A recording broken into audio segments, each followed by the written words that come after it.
Are you ready for round 3 of Crochet Chicken? You're gonna love the project I've got for you this week.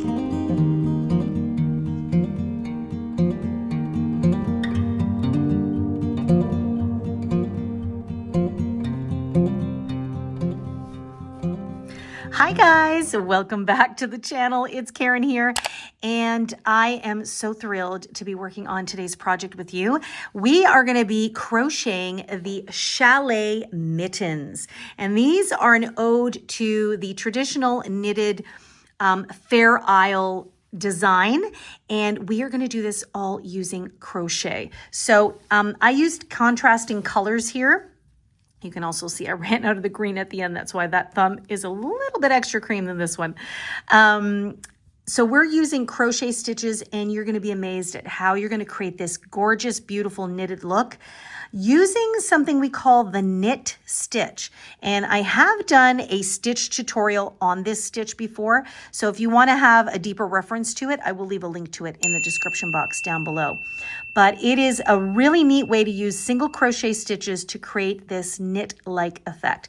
Now I did combine some puff stitch rounds just to add a little bit of interest. And this is how we came up with the Chalet Mittens. I just feel like you'd be on the slope somewhere, even though I don't ski. I'd probably be more sitting by the fireplace drinking cocoa, but these just kind of strike me as a winter getaway pair. So I've got one done here in this beautiful forest green, as well as this lovely kind of cranberry red burgundy. And I'm so thrilled with how these came out. I just had this vision of wanting to create this type of look, but using crochet. So, we've got 2 colors here, but there's nothing to say that you couldn't do it in several different color changes. The sky is the limit with your creativity. And I think you're really going to find that it's not as daunting as you might think it is. It just takes a little bit of patience, especially when you're doing a lot of these color changes right at the beginning. But it starts from the top, and we work our way all the way to the cuff, and then we do the thumb hole.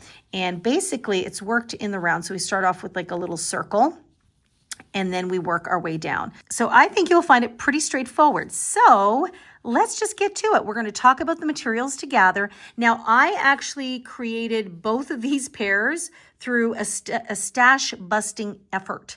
And I succeeded because this is how much I had left of my burgundy. And in fact, I still have quite a bit left of the white.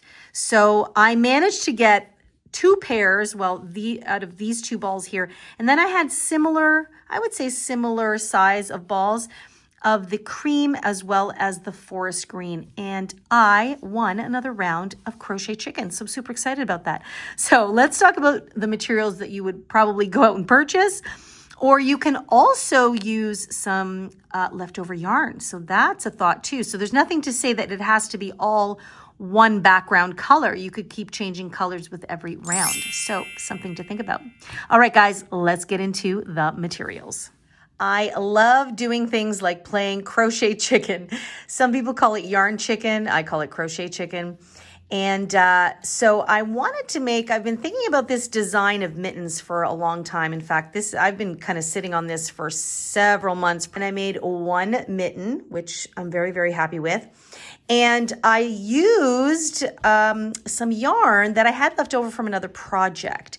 And so this is the Bernat Premium yarn. I love using this yarn for fluffy things like mittens. It's just such a lovely yarn to work with. And I've got this little white sparkle here as well. They are a medium 4-weight yarn. And the fun part is I don't know how much I have left here. So if you bought 1 skein of whatever your color choice is, you would definitely have enough to do a pair of these. But in Crochet Chicken, we don't know exactly how much I have left. And so I am hoping that I will have enough to create the second mitten. So the color I used here is a burgundy color, and I can't remember now. I'll put a graphic up on the screen. I think it actually just is simply called burgundy. And this one is called White Sparkle. And I don't think the camera is picking up. It's got just a little bit of it looks like a little opal colored tinsel running through it. I use this a lot at Christmas time. So I thought it would make a great little accent color. And so for this design, you will need two different colors. A contrast of some kind is what makes the design of this mitten so special. And so that's what you're going to need. And the hook size, now I am using for this tutorial a 5.5 millimeter hook, which is also known as an I or a size 9 if you go by that label on your hooks. But I have a little secret to tell you. I crocheted this one mitten so long ago and I forgot where I put my notes on it that I'm not exactly sure if I used a 5.5 or if I used a 5. So most of the time, I'm working with either a 5 or a 5.5 and a 6. But more often than not, it's usually a 5 or a 5.5. So I've tried to do a gauge swatch, but because I'm working here in the round, I'm not quite sure. So not only are we playing crochet chicken, but we're also playing gauge chicken. So we'll see. If I end up with one mitten larger than the other, you guys will know why. Oh, and by the way, make sure to have a pair of scissors and a yarn needle on hand so that you can weave in your ends at the end, okay? So this is for an adult size, so it does fit me. I do have a mitten sizing chart that I will be uploading to my website very shortly, and it should be up in time to coincide with this tutorial. So just visit my website, crochetcrafty.com. I will leave a link for it in the description box down below. And then just go to the bonus tools page.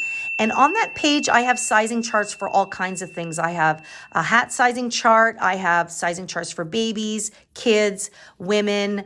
So all kinds of things that you can think of. So just because I'm doing this for an adult doesn't mean that you couldn't make this for a teen or a toddler or a child, okay? So just keep that in mind. So are you ready to create your own pair of chalet mittens? And what do you think? Can I make a second mitten with just this? Let's find out. Okay, so we're going to start from the top of our mitten and work our way down. And as you can see, we're working in the round. So I'm starting with my burgundy color here, and we're gonna start off with a basic circle. So I know the yarn might be a little dark, hopefully. You'll be able to see everything okay. Okay, so we're going to begin by creating a cinch circle. It looks very similar to how I begin a slip knot.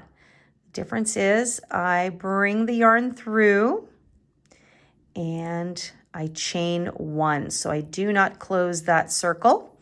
And I do have a fantastic tutorial for absolute beginners on how to create your cinch circle if you need a little bit more time to work on it before you get started. So that will be linked down below. In the meantime, what we're going to do now is we're going to chain an additional 2. And this is going to give us the height of a double crochet stitch. Okay, and now what we're going to do is we are going to yarn over and we are going to place a double crochet into our ring here. So you'll pull through the first 2 and you pull through the second 2. And then we're going to proceed to double crochet 10 more times into our circle. So including our chain 3, we will have a total of 12 stitches. Okay, so I have 12 stitches inside my ring. So now what I'm going to do is I'm going to take that short tail and I'm going to pull on it so it cinches the center of my circle shut, okay? And then what I'm going to do is I'm going to find the top of that chain 3, which is right there, and I am going to slip stitch to join the round, okay? And at this point, you can snip your yarn. Now I'm going to do something real quick. And I've tried to do this before, but I've never been satisfied because of how we work the round. So I'm just going to take this circle. I'm going to place it on top. And That looks about right. So I think I did use a 5.5 millimeter hook. Okay, so what I'm going to do here is I'm going to snip my yarn. And you don't need to leave a long tail because we are going to work over that.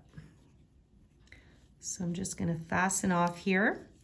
And this might be a good time to weave in this little end here in the center so that it just gets out of your way. And then we are going to pick up our white color. So you now have 12 stitches in total for round 1. So let's go on to round number 2. Okay, so for round number 2, I'm going to pick up my white yarn. And I am going to just find a space, any space that is in between the stitches. So a lot of times you might hear us talk about, you know, finding a stitch and inserting your hook into the stitch. But in this project, to create that little star-like effect, I'm not going to go in through the stitch. I'm going to go in between the posts. So just to show you there, that is the post of the double crochet. So I'm actually going to insert my hook in between the post, and I'm going to hook my yarn. Notice I did not use a slip knot on my hook. You can if you like. I do not like using slip knots when I have a lot of color changes in a small area like this because I find it creates a lot of bulk. So I'm just going to simply pull up the yarn. And then what I'm going to do is I'm going to chain 3. So I have 1, 2, and 3. This will count as a double crochet stitch. And now your yarn is nice and secure. And so what I'll do is I'll just work over this tail. So for round number 2, we're going to increase the number of our stitches because we still want to have a nice round shape. And so we're going to go back into this space and we're going to place a double crochet into the same spot. So I'm going to work over that tail and pull through 2 and pull through 2. So I now have 2 stitches.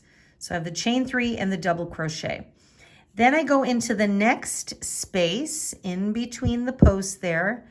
I'm going to yarn over first, insert my hook, not into the stitch, but into the space. And I'm going to place 2 double crochet stitches. So I have 1, and then I have 2. And you can already see when you work into the spaces, it leaves a little bit of space there for that contrasting color to show. And that's what creates this little starburst effect. See that? Gives it that really cool little starburst look. That's created simply by going in between the stitches instead of through the top part of the stitches. So that's what you're going to do for every single space in between the post. And this is the opportunity I have to work over any tails I may have. Or if it's easier for you, you can just weave them in if you find it a little distracting. Whatever works for you. Okay, so just like that. So if you're going to place 2 into each space, you should then have 24 stitches at the end of round number 2. Once you get to the end, we're going to slip stitch to join. And I will meet back up with you once you get to the end. And there you can see I've come up to the end. And so I'm just going to find the top of that chain 3 and I'm going to slip stitch to join my yarn. And round number 2 is done, and you can really see that pretty starburst effect. Isn't that pretty? Okay, so now we can snip our yarn for this round and just fasten off there. Now, some of you that are a little bit more experienced might say, well, how come you're not just carrying your yarn? You could do that, and actually, let me just see something here. Actually, I just turned this inside out. You can see that I did carry my yarn here. And some people don't mind this. Some people do because they worry that these little pieces here are going to get caught. Now, I am making a lining for this pair, so I'm not too worried about it. But I am snipping off each around here just to make it a little bit easier and not worry about that. And by the way, I completely forgot to mention, these mittens will be lined. So I will show you how to create a lining for it and how to hand sew the lining into your mittens. So they'll, not only are they cozy, but they'll be super cozy with the really pretty linings. So stay tuned for that. Okay, we're back to round number 3, and we're changing back to our first color, which is the burgundy color. And if you notice here, so we've done round 1 and round 2, and round 3 is just a little narrow round here. We're just going to be using single crochet stitches. So again, I will just find any old place, but this time we're going to work through the actual stitches. So I'm going to insert my hook right there. I always like to start a little bit away from the previous knot. And I'm going to bring my yarn through. Just like that, and chain 1. And then what I'm going to do is I'm going to single crochet back into that same stitch. Now, because we're going to be working knit single crochet stitches after this, it's very important that you don't crochet very tightly because we're going to need some give in order to fit our hook between those 2 legs there of the stitch. So I have 1. And now just for this first stitch, we're going to place a single crochet back again into that first stitch. So we are doing an increase here, but we are only going to do it in 2 spots for round number 3. So we're doing it at the beginning, and then we're going to continue and crochet another 12 stitches. And into your 12th stitch, you're going to do another increase. So into the next stitch here, I'm just going to single crochet. And that's all I'm going to do. So now here's my knot. This is where it can get kind of funky. So you can either stitch into this space or into the top of the chain 3. You should not do both because that'll give you an extra stitch you don't want. So what I'm going to do is I'm actually going to work into the little space here. And I'm going to insert my hook and I'm going to single crochet. Okay, and now I will skip the top of the chain 3 and I will go into the top of the very next stitch, which is right there. And that should keep my stitch count even. Okay, then I just look at my work and I just make sure that it looks nice and uniform, and I'm pretty happy with that. So I'm going to just keep going until I've done 11 of these single crochets, and then for the 12th stitch, I will place 2 single crochets. Okay, so I've done 11 single crochets, and now this is my 12th one where I'm going to place an increase. So I'm going to place 1 single crochet, and then I'm going to go back into that same stitch and single crochet. Okay, so I have 2, whoops, I caught a little bit of that tinsel from the white yarn. So I have 2 stitches in this one. So I have an increase here and an increase here. So see it nice and even. And then I'm going to finish the round by just continuing to place 1 single crochet into every stitch. So what has this done for us in round number 3? So it's given us 2 extra stitches. So we went from 24 stitches to 26 stitches. And this is the stitch count we want to maintain for the rest of the main body of the mitten. Now, 26 stitches, it tends to be the golden number for an adult size of mittens. So let me just finish this here and I'll kind of show you what I mean. So I've come up to the last one, and then I'm just going to slip stitch to join, and then I'm going to snip my yarn. Okay, so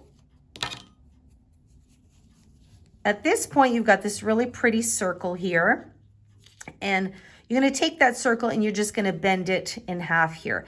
And generally 26 stitches is the perfect stitch count for the average adult hand. Now, some people might have slightly larger hands, but I can tell that, see, my hand, 26 stitches is going to come around the circumference of my hand pretty comfortably.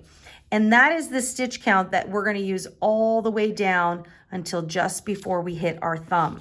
Now, if you are making this for a younger child, like maybe a 12-year-old, you would probably go down to maybe 24 or 22 stitches. So the smaller the hand, the lesser the stitches you're going to need for this little first section here. And like I said, I have this, I have a chart that you can look at if you were creating for a different size. So 26 is our magic number for this pair. And now we're going to go on to round number 4. And so we're going to bring back our white yarn here. Okay, so round number 4 is the first round where we're actually going to be doing the knit single crochet stitch. So if I bring back this first mitten I did here, this is round 1. Round 2, we just completed round 3.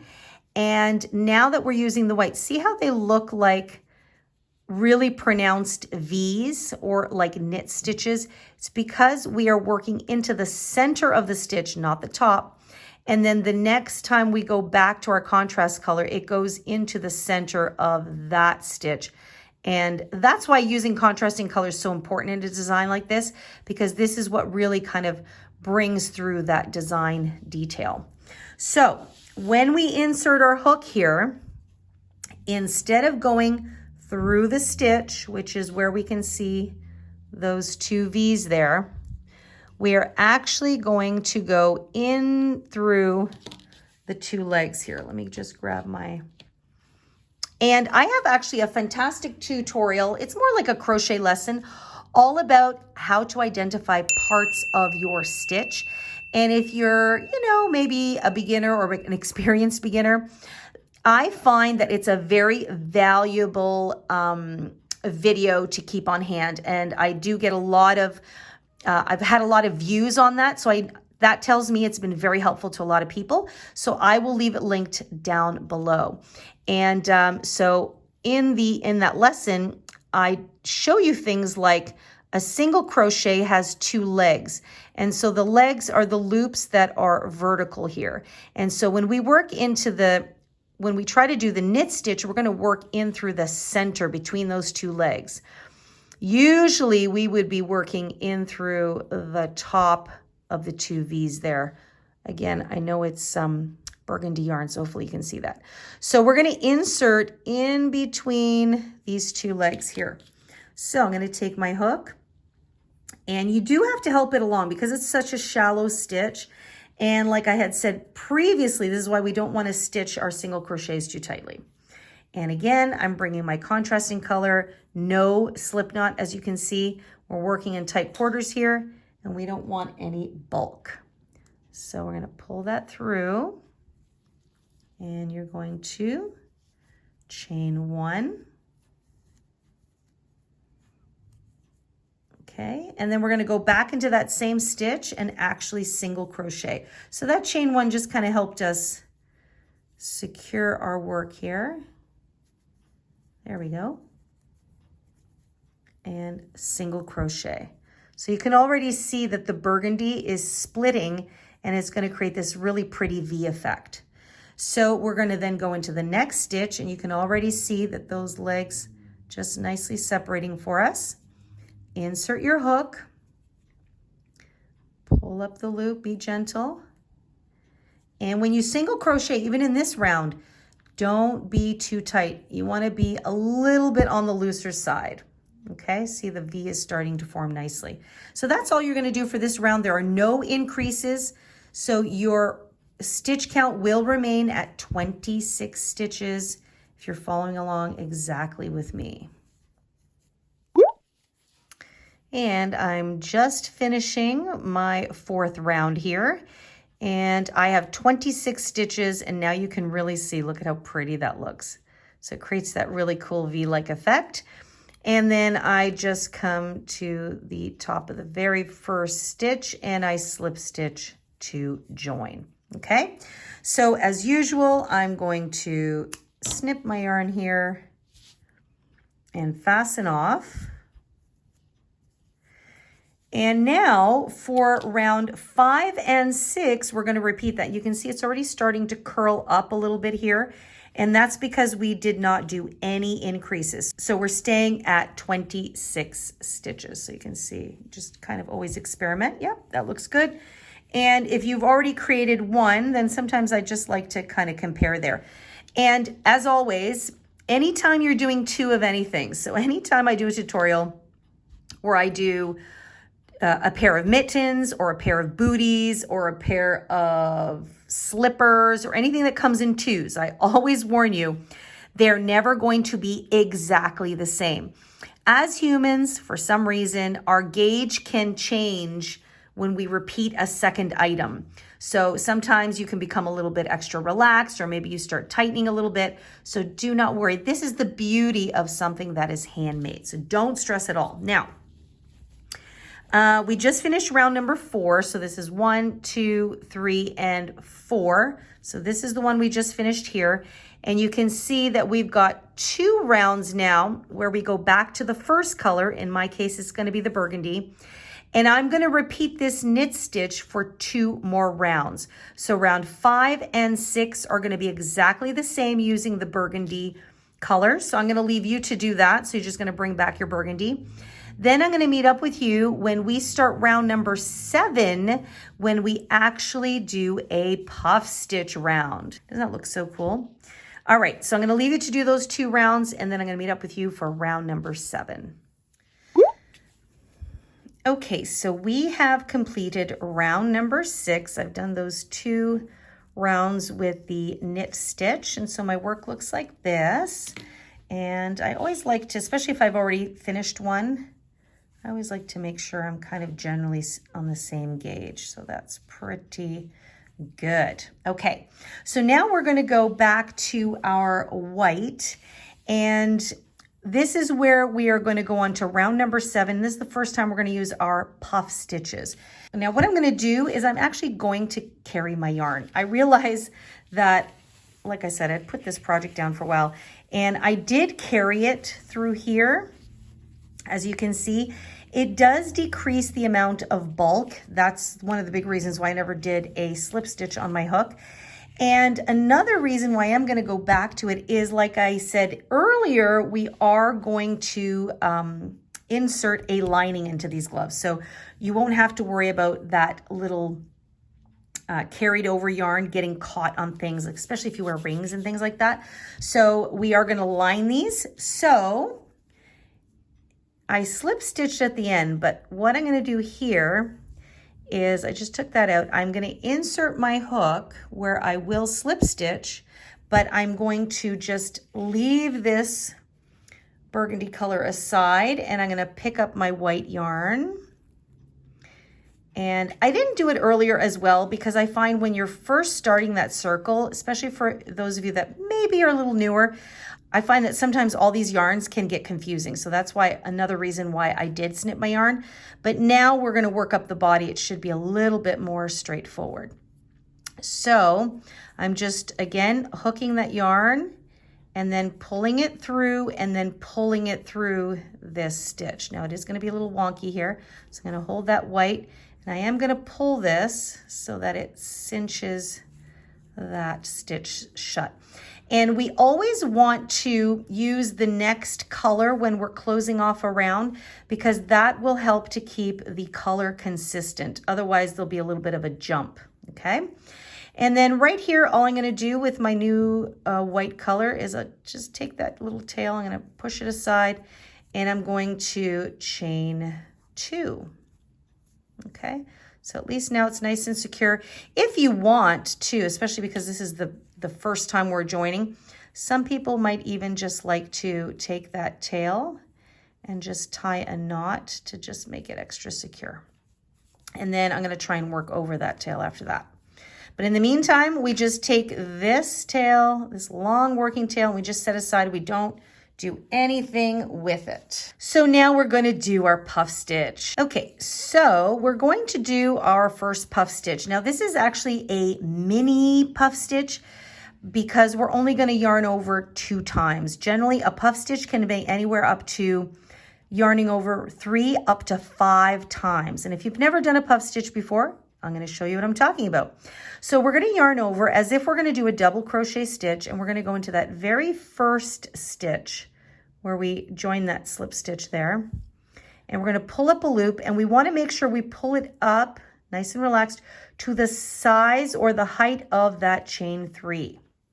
And then we're going to yarn over again, and I like to secure it with my index finger there. Insert into that same spot and pull up another loop, nice and tall. So we'll have 5 loops on our hook. Now, the original puff stitch, you would do this yarn over up to 5 times. But for the purposes of this project, I'm going to do a mini version, which means we're only going to yarn over twice.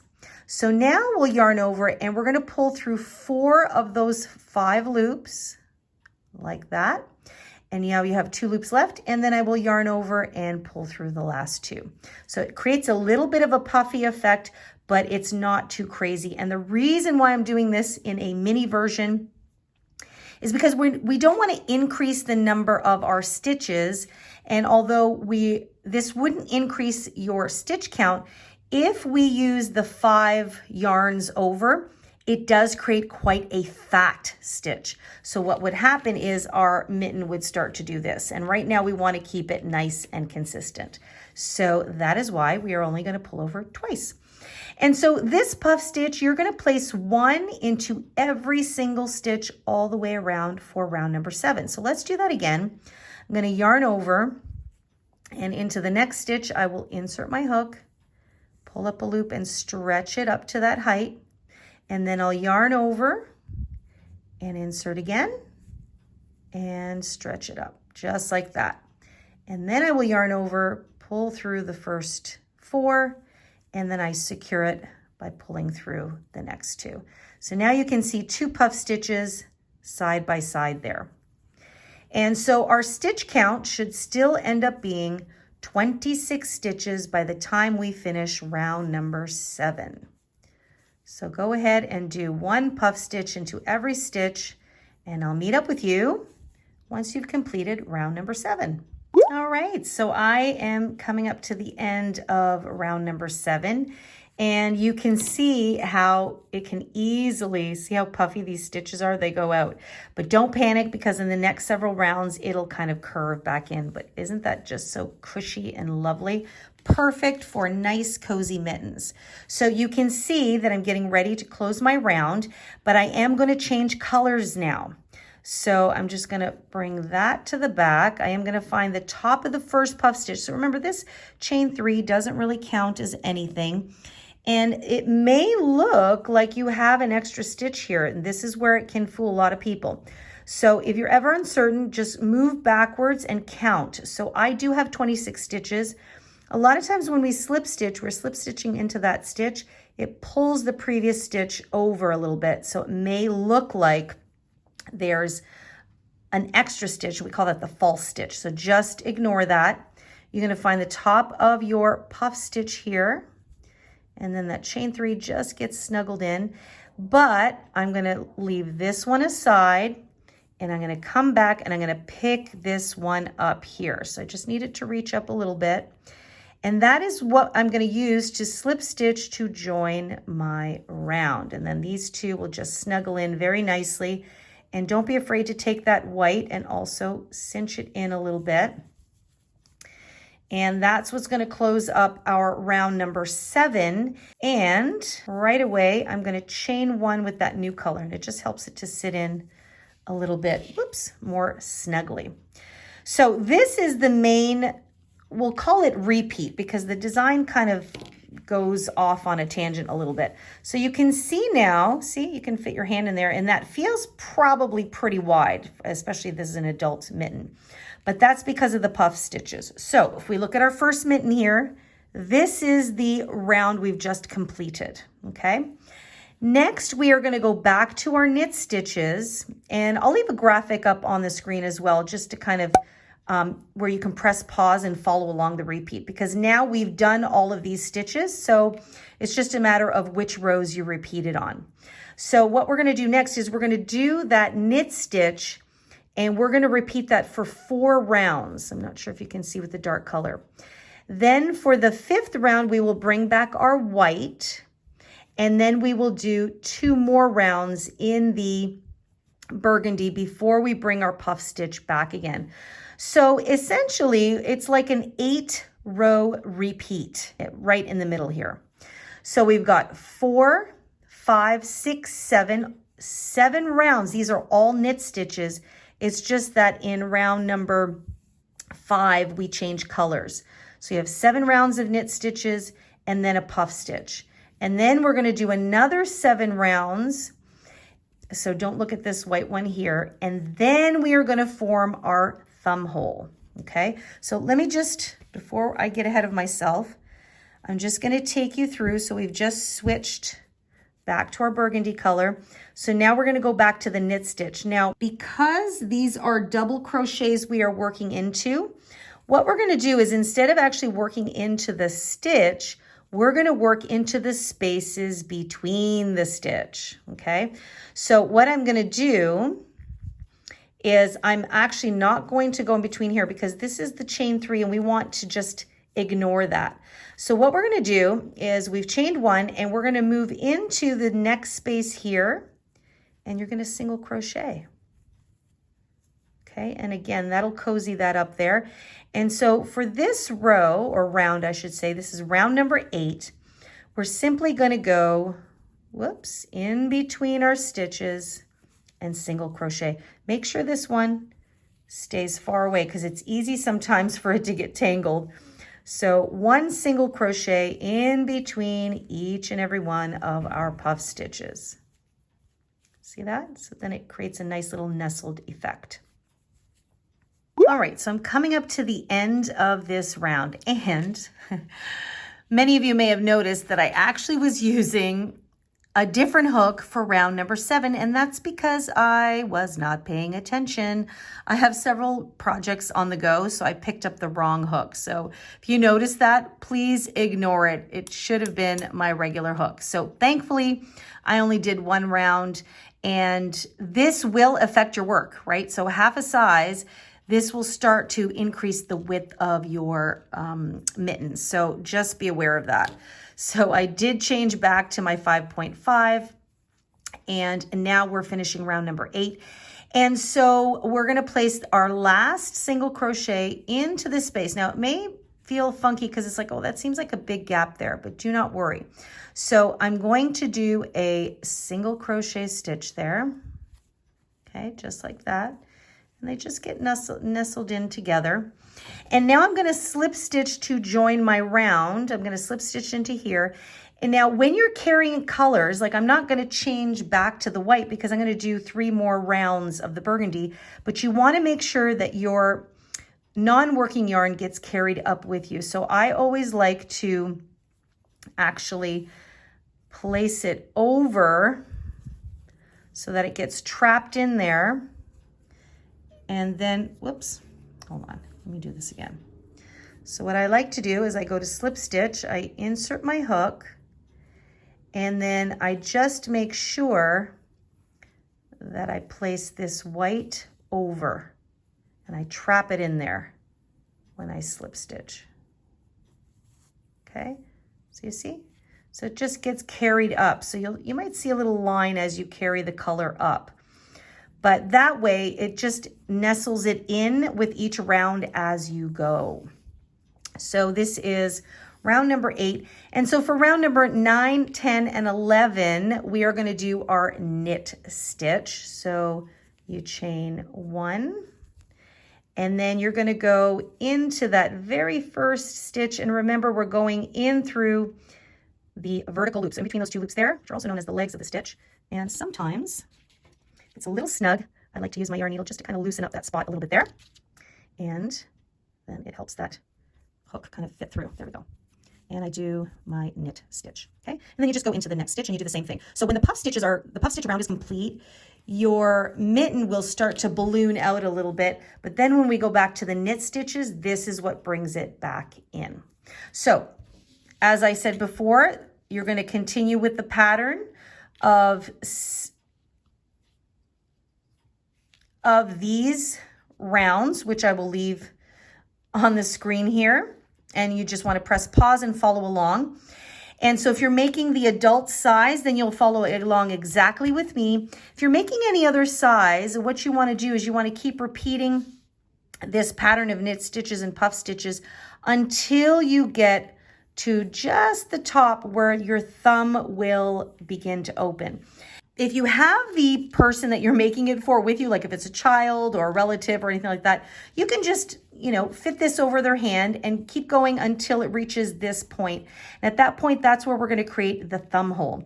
If you do not have the person close by that you're making the mitten for, then definitely refer to my mitten sizing chart that I do have linked in the description box down below. So for now, I'm going to leave you to it. You're going to create these next repeats of rows until you get to here.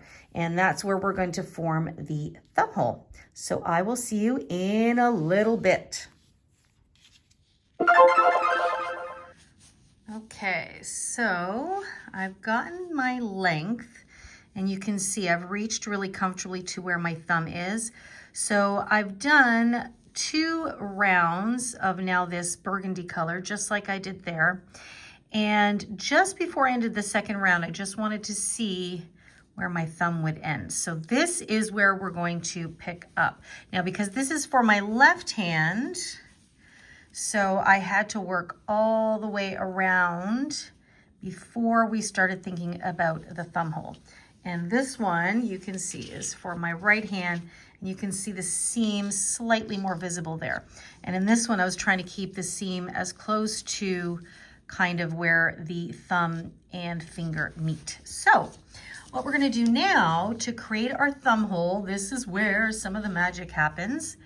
We are going to chain 10. So we have 1, 2, 3, 4, 5, 6, 7, 8, 9, and 10. Now this will vary depending on the size of the mitten that you make. Of course, this is an adult size. For a child, you may only need 6 or 5 chains. And again, if you have the hand of the child near you, that's going to come in handy. Now, before I did this chain 10, I made sure that I had 3 stitches remaining. So what we're going to do is we're going to skip over these 3 stitches, and we are going to go right away into that very first stitch, and we're just going to slip stitch to join this chain.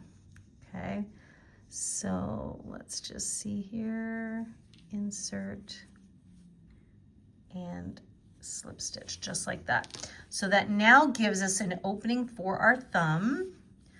And then I just want to test that out and make sure that that feels comfortable. Yeah, so I do want to have room for my thumb to wiggle. So that looks good, comes around here and meets up there. And I think that that is pretty darn good, okay?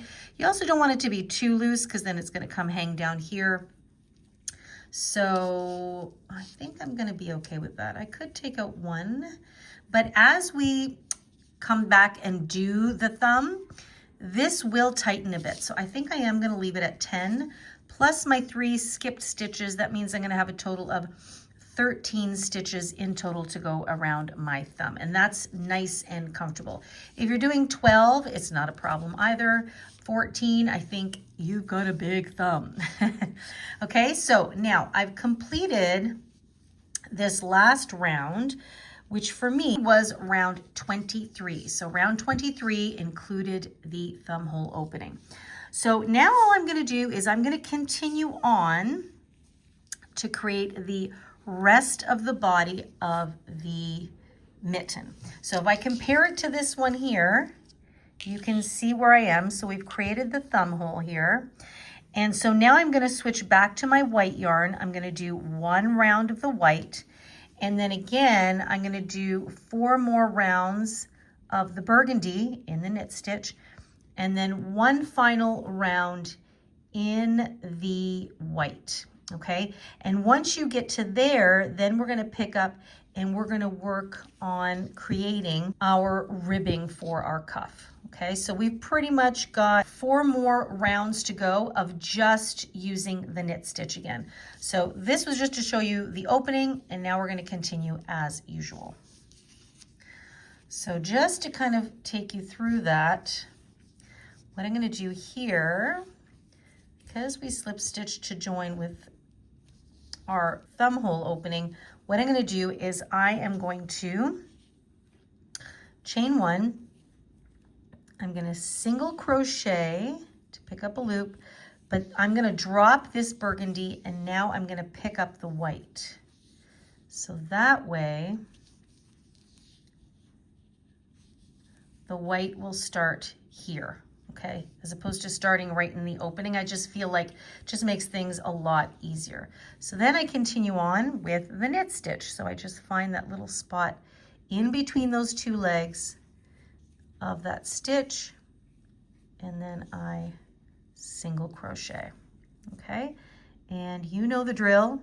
Just keep going until we're ready to do our cuff. And remember that you've dropped your burgundy yarn and you leave it to the side a little bit there, okay?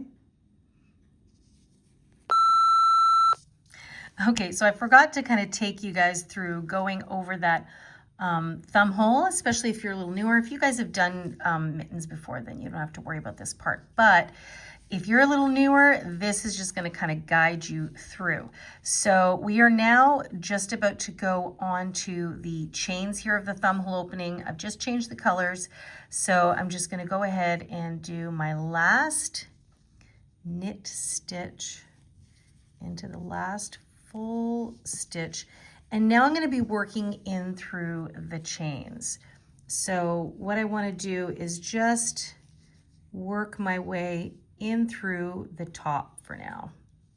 Okay, and just keep it nice and easy. We don't want to pull too tightly. And you're just going to work into each and every single chain until you go across. Okay, and then you will just continue working your rounds as usual. And I'm just going to do a few more here just so you can see. Don't worry, it's going to feel like the stitches are stretching a little bit. That's normal. Okay, so you've come around here. Now you can see your thumb hole has some sustenance, I like to say. So then I just kind of play around with it, make sure it still feels okay, like I can move. That's pretty good. Then what will happen later, I'll take you guys through the thumb, creating actually the thumb. But so the idea is we're going in through this chain, but then we will work back into this chain later. And if you guys can see as I pull that up there, there will be a little opening to work into afterwards. So don't fret about that. Just make sure you insert into every chain all the way across. And since I'm here, I'll just go all the way to the end here.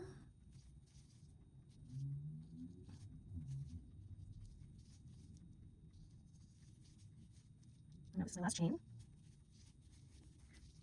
And then go into this first stitch here.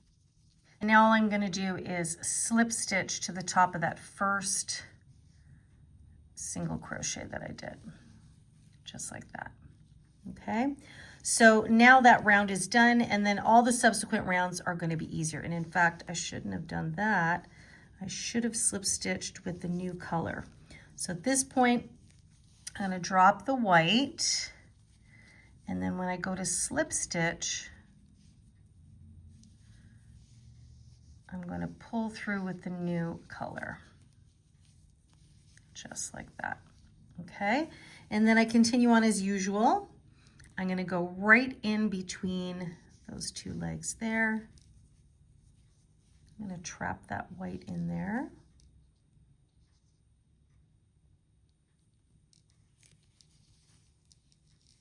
And there you have the first stitch. And then I continue on as usual. So as I said previously, you're now just going to continue doing the rounds. and you're just going to work the pattern. So now I've changed back to the, so where are we here? So I've changed back to the white. So this is where we are here in the pattern.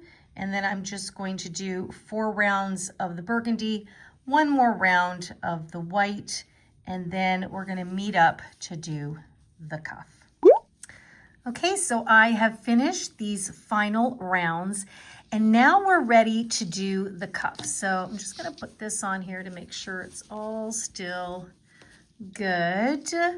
I'm thinking I probably could have done a couple of less chains here for the thumb hole, but that's an easy fix we can do when we're working on the thumb. But other than that, I'm really happy with where it sits, how it comes around. And then from here, we can just work on the cuff. So let's get to it. Okay, so at the end of this final round here, I have a total of 32 stitches. And to work on the cuff, I generally want to be anywhere between 26 and 28 stitches. So what we're going to do is we are going to decrease in 4 spots. Okay, so what we're going to do for our cuff is we're going to use double crochet stitches. And so what I'm going to do here is we're going to decrease into every 8th stitch. So I'm actually going to start this round off with an increase right away. So I've changed my color back to my burgundy. I'm going to chain 2 instead of chaining 3, and then I'm going to go into the next stitch and I'm going to double crochet. Now this will count as 1 stitch. So this chain and this stitch will belong together. So we're going to ignore that. Now I'm going to go ahead and double crochet 7 double crochets. So I'm going to place 1 and 2, 3, 4, 5, 6, and 7. Okay, and now into the 8th stitch, we're going to decrease the 8th and the 9th together. So we'll start into the next stitch and we'll pull through the first 2, but we won't resolve. We're going to yarn over, go into the next stitch, and then pull through the first 2. So I've got 2 double crochet stitches that are unresolved. Then I'm going to yarn over and pull through. Okay, just like that. Okay, so then I would repeat this. I would do 7, and then the 8th and the 9th I'm going to decrease together. Okay, and then I would just do another 7, decrease, and another 7. Okay, so I'm just going to go ahead and do that all the way around. Then I will meet back up with you to go on to the second round of our cuff. Okay, so I've reached the end here, and I actually only had 3 stitches left because of course we're decreasing 2 stitches together. So not a big deal at all. We have our 4 decreases in, so all we're going to do now is we're going to ignore that chain 2, and we're just going to slip stitch to the top of that double crochet, because remember these are 2 stitched together. Okay, so row 1 of our cuff is complete, and now we're going to start to create the ribbing effect. So we're going to alternate between front post stitches and back post stitches. So the first one we're going to do is we're just going to chain 2. Again, this is not going to count as anything. And what we're going to do is we're going to do a front post. So you're going to insert your hook in behind and through the other side. Now remember, this chain 2 doesn't count as anything, so we're just going around there, pulling up our loop and resolving like a regular double crochet. Okay, but it's wrapped around that post. Now the next one is going to be a back post. So you're going to yarn over and reach in from behind in order to press that post to the back. Hopefully you can see that. And then I pull up a loop, and then I resolve like a regular double crochet. And I do have a separate tutorial all about front posts and back posts. I'll leave a link to it down below if you want a little bit of a slower, clearer look at the stitch. But I'm going to do it again here. So the next stitch is going to be a front post. So I'm going to yarn over and I'm going to reach in between, and then I'm going to pull up a loop, pull through 2 and pull through 2.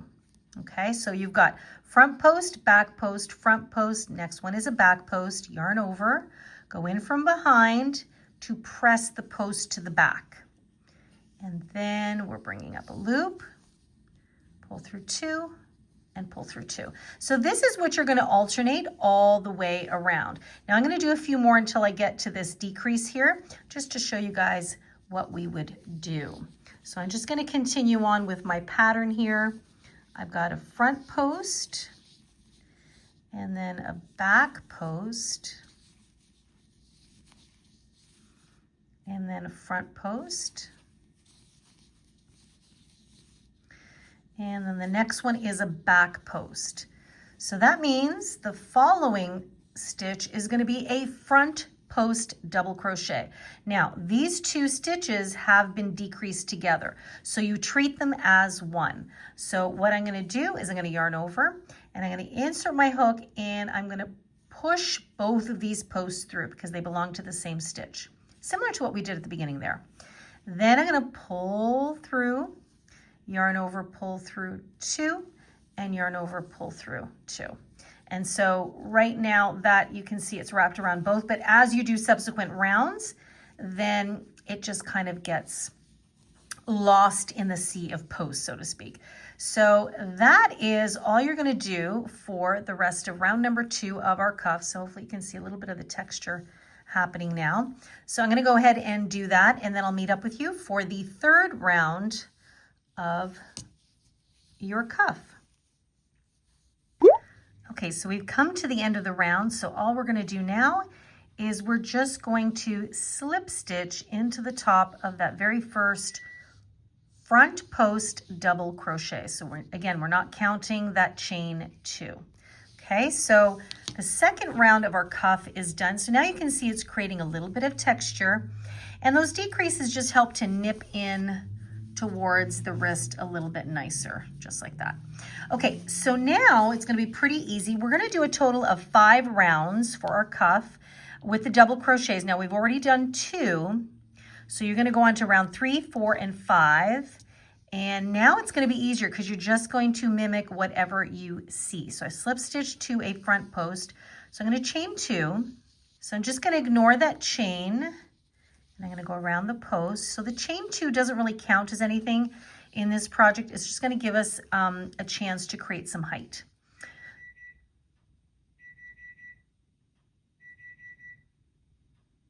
So wherever I see a back post, which is right here, I do a back post, double crochet stitch. If I see a front post, I'm going to do a front post double crochet. So nice and easy. And that is what you're going to do for the rest of round 3, 4, and 5. So go ahead and do that, and then I'll meet up with you for the very final round of our cuff. Okay, so I've finished my 5 rounds, and now I can snip my yarn, and I have this much left, which I think will be just enough to do the thumbs. So we are good. Okay, so I'm just going to actually weave this in really quickly. And then we've got one more round to do with the cuff because we want to add this nice little white border here. And so some of you have seen me do this join before. So what I did is I just pulled that piece of yarn out. And this is how I like to kind of slip stitch to join, so to speak. It's called the invisible join when I've come to the end. So I'm just going to insert my needle right at the top of that stitch. Remember, I'm ignoring the chain 2. Pull that through so it's a little bit taut. Then I come back in and I go in through the top of this stitch, right down the center. And then what that does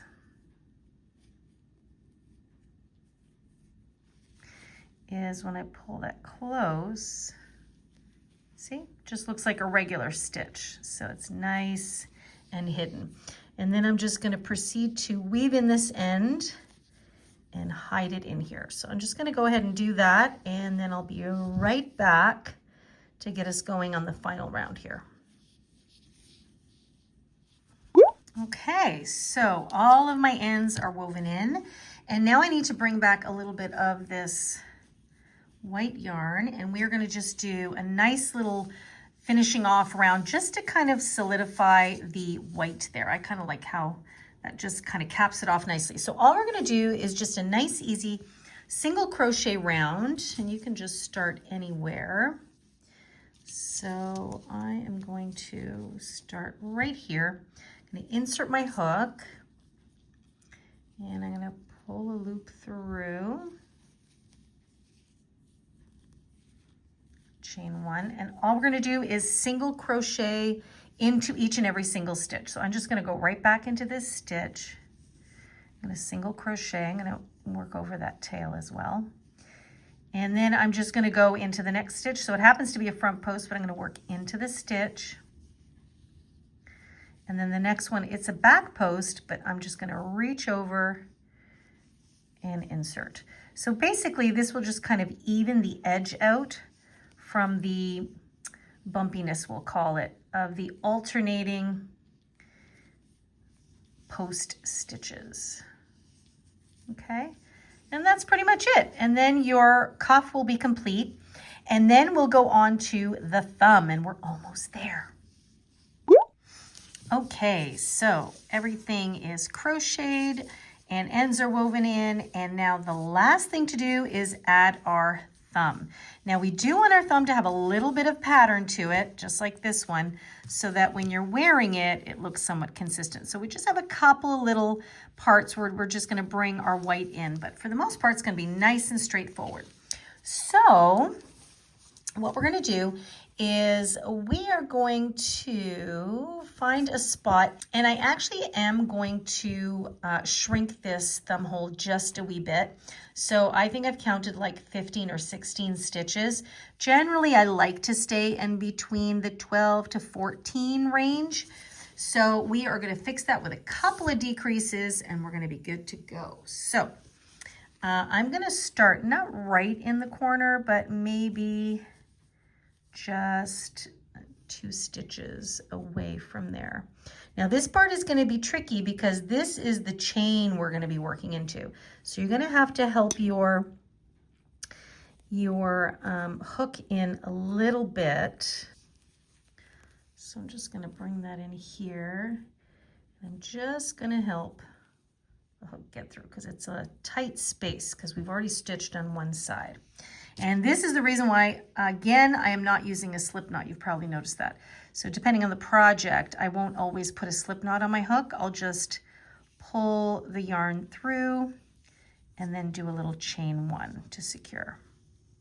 Okay, and so all you're going to do here for this first round is just to insert into each chain. So I'm going to go right back in there and single crochet. So we're setting the base for our knit stitches again. So I want to decrease twice here. So I think once I get out to here, I'll do a little decrease, and I'll show you what that looks like. So for now, I'm just going to keep working into every chain and just single crocheting. So right now I have 2, and then I have 3 and 4, and there is 5. And now let's see where it sits. Okay, so I'm going to decrease these next 2 stitches together. Okay, so what we're going to do is we're going to insert into the next stitch and pull up a loop.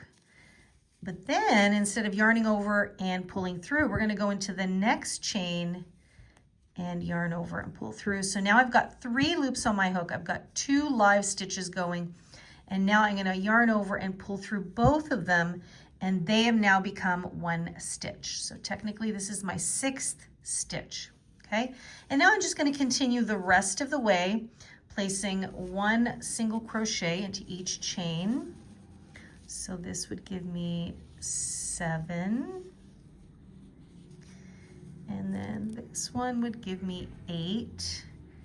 And now the great thing is right here, now we've got stitches to work into. So I'm just going to find the stitch here and I'm going to go in, but I'm going to use my regular knit stitch effect. So I'm going to go in through the center. So that's, I think that's 9. Let me just count again. 1, 2, 3, 4, 5, 6, 7, 8, 9. Yeah. Okay, so 9, and then we have 10. So I'm working into the stitches.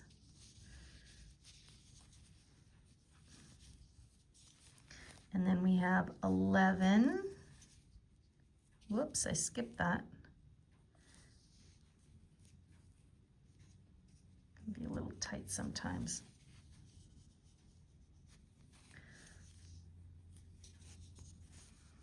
One, 2, 3, 4, 5, 6, 7, 8, 9, 10, 11. Yeah, 11. Okay, and then we've got 12 right here.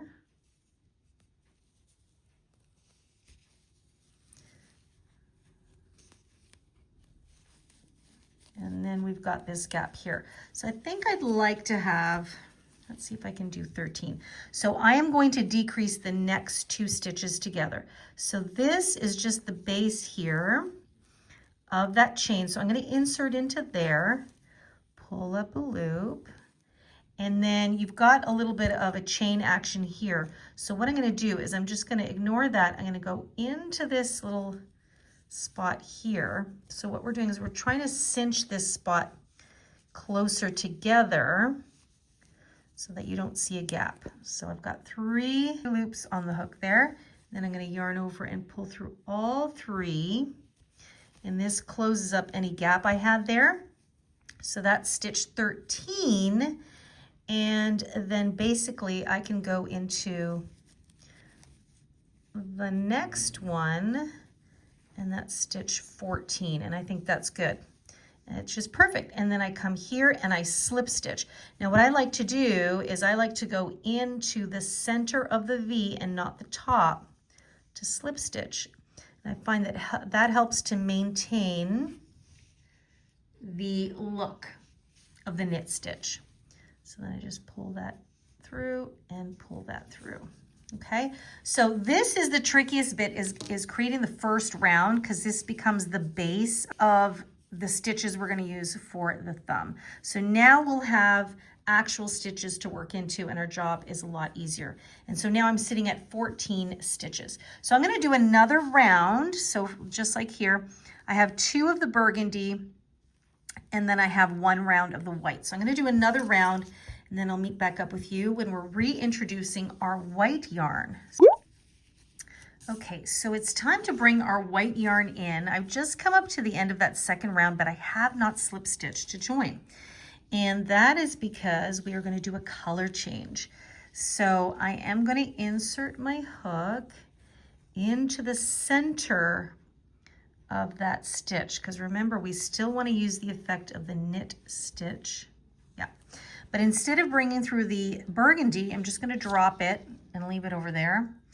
And I'm going to reintroduce my white. So now I'm going to pull that through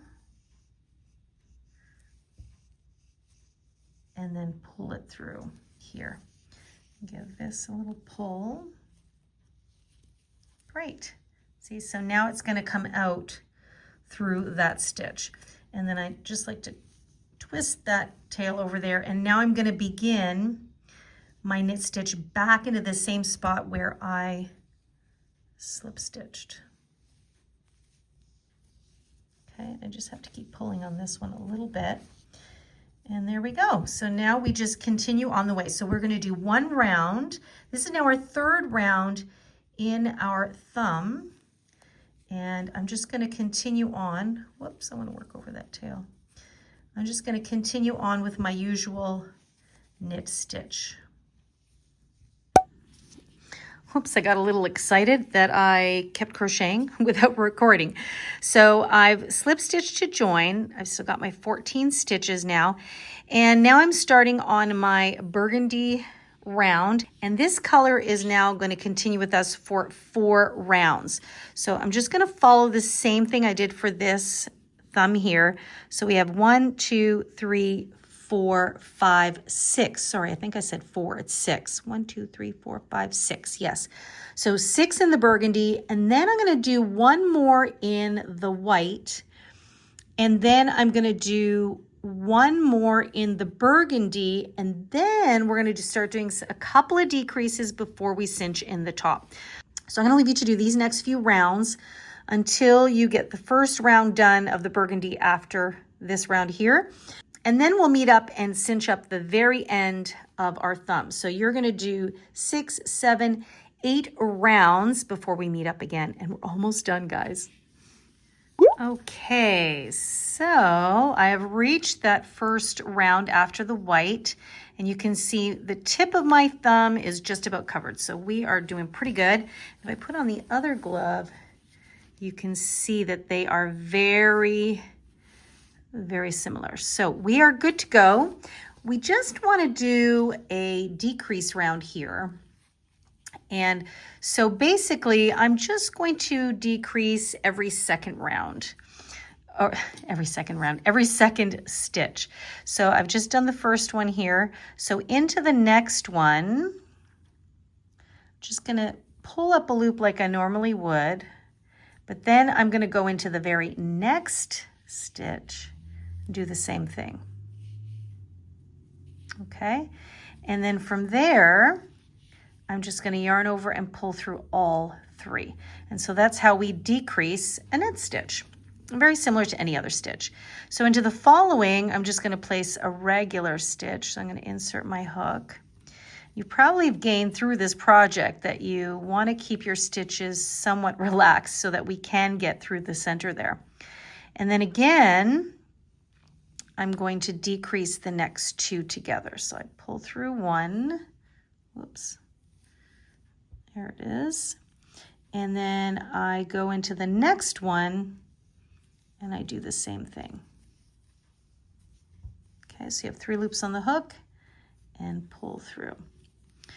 Okay, and then into the next one is a regular stitch.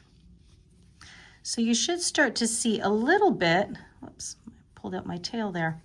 You should start to feel a little bit, see how it's starting to curve inwards? That's what we want. So we're just going to do this to the end of this round. And then all we're going to do is we're just going to leave a long tail. So you can already see it starting to shape up. And then we're going to cinch the rest of it in. So I'm just going to finish this round here for the next few stitches. And then we'll be ready to cinch up our thumb. Okay, so I finished my decreases and I've got 10 stitches now, and this is what I've got left. So I made it. So I'm going to leave a little bit of a tail. I'm going to snip my yarn. I'm going to pull that through. Now, what I actually want to do is I want to turn this inside out because I want to cinch it from the inside. There we go. Okay, so we're just going to place the yarn on our needle here. And now we're just going to kind of weave it back and forth. So in and out through each stitch. And that will start to cinch it shut. So in and out, pretty much back to the beginning here. So then we cinch it, and there you go. That's how we close up the top of the thumb. And then what I like to do for extra sustenance is just kind of weave it across from one side to the other, just to give it a little bit of extra fortification, and then come crosswise and do the same thing. Okay. And make sure there's no gaps. And then I'm just going to keep weaving it in to get my tail woven in, and then I will just snip off the excess. Okay, so I feel good about that. And then we're going to snip our yarn, and we are at the finish line, guys. Let me just quickly hide this one in here as well.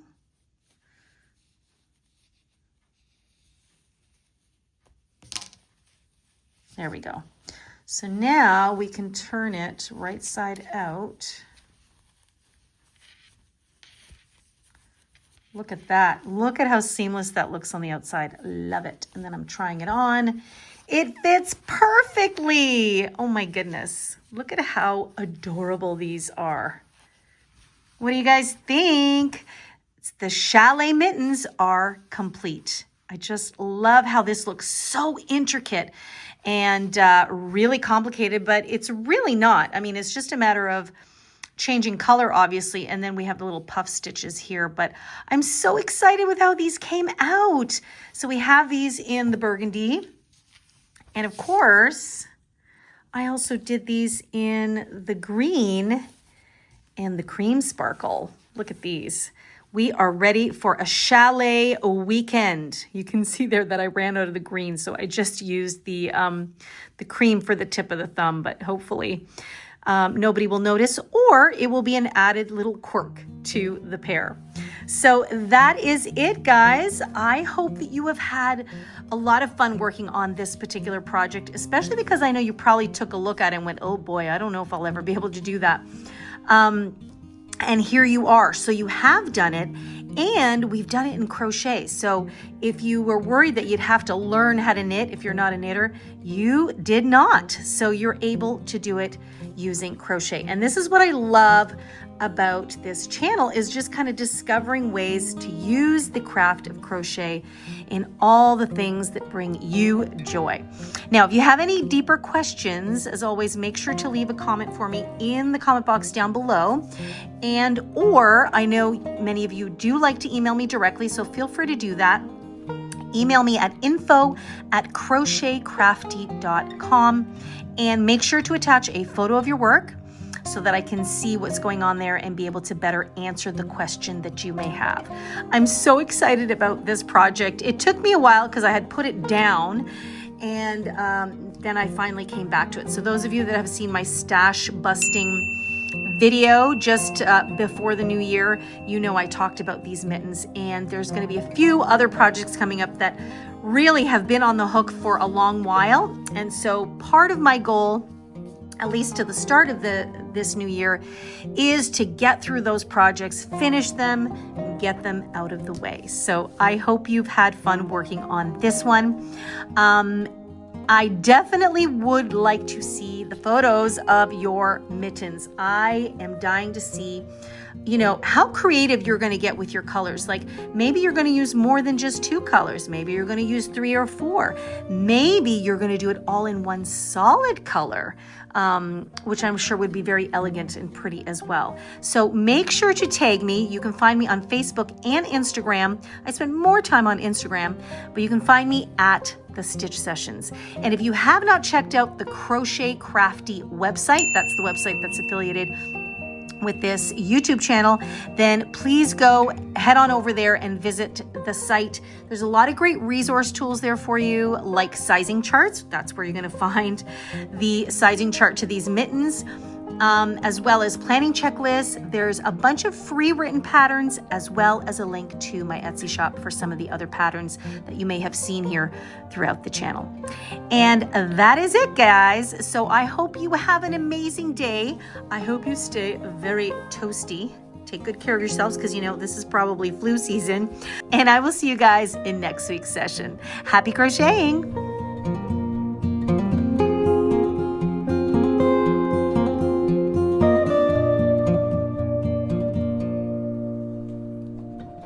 Thank you.